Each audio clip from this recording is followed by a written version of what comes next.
Welcome to the Slop Farm. Enjoy the video. Close all graphics apps and save your work before changing settings. Disable any third-party color management applications temporarily to avoid conflicts. Export the registry key HKey local machine /software /Nvidia Corporation as a backup for safety.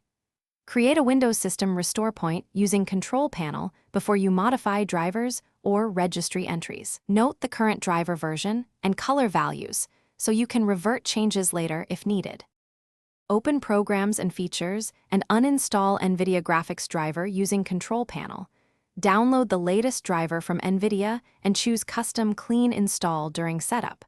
After installation, open Nvidia Control Panel and set your preferred color settings precisely.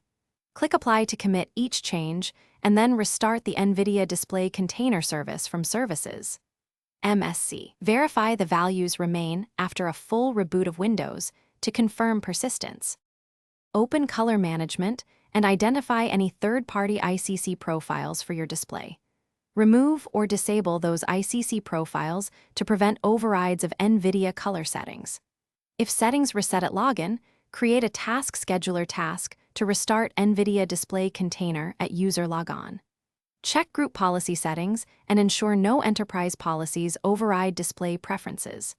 If the issue persists, roll back to a previously stable driver version and test again. Thanks for watching. Consider subscribing if we helped you today.